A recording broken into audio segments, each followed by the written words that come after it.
Good morning, everyone. Good here. We're obviously incredibly disappointed to suspend the PGA Tour season for our players and our fans. I've said all along, the health and safety of everyone associated with this organization is our #1 priority. We tried to be as thoughtful and measured as possible during this dynamic and challenging time. We took all the steps within our control and felt comfortable proceeding. I'm proud of the team. And I'm a fighter. I wanted to fight for our players and our fans and for this tour to show how golf can unify and inspire.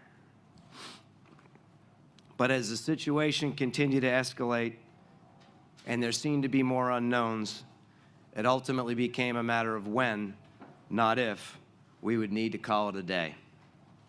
Our goal now is to focus on a plan for the near and long term and maintain the strength we've built through our organization over the past 51 years. And I'm confident we'll do exactly that. Okay, we'll open for questions. Doug?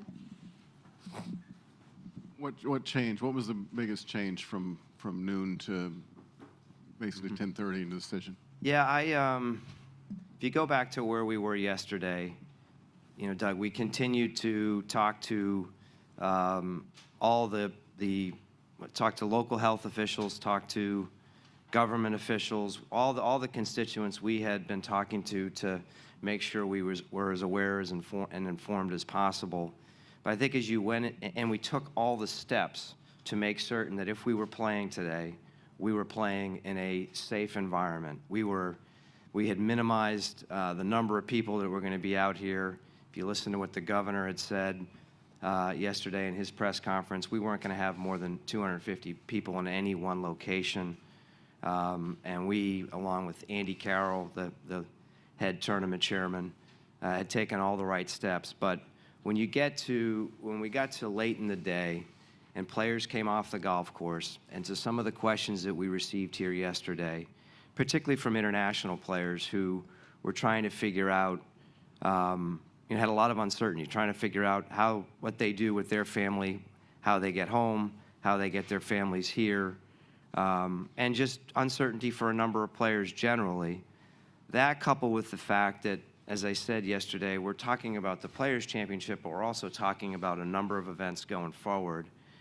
When you look to that moment in time where you have two theme parks that are located between Jacksonville and Tampa cancel, to me, that really was the thing that was the final, that was the final thing that we had heard that said, you know what, even though we feel like we have a safe environment and we've done all the right things, we can't proceed, and it's not right to proceed.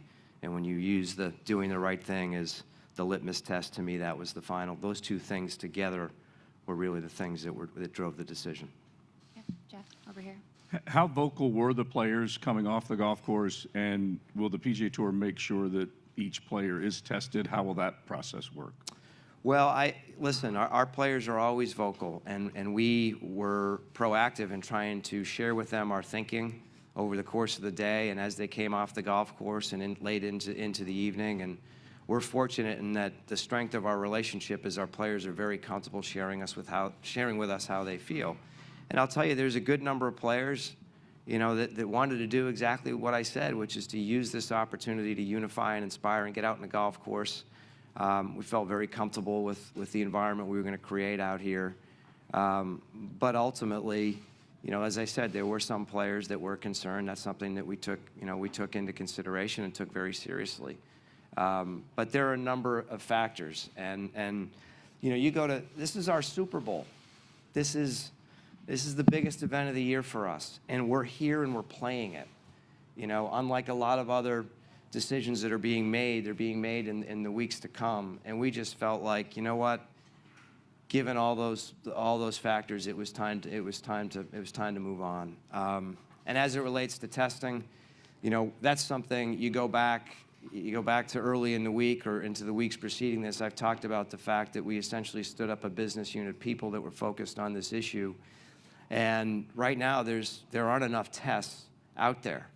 And so the responsible thing to do is to make certain that the tests are being used appropriately. And if we wanted to test everybody out here, we might be testing, we might be pulling away from that, might be taking away from that. And so we pulled back off of that, and we're going to, you know, if anybody in our ecosystem, our players, our employees, anybody is feeling like they're in any way compromised, we'd certainly recommend and do everything we can to help them get tested. But right now, that's not the case.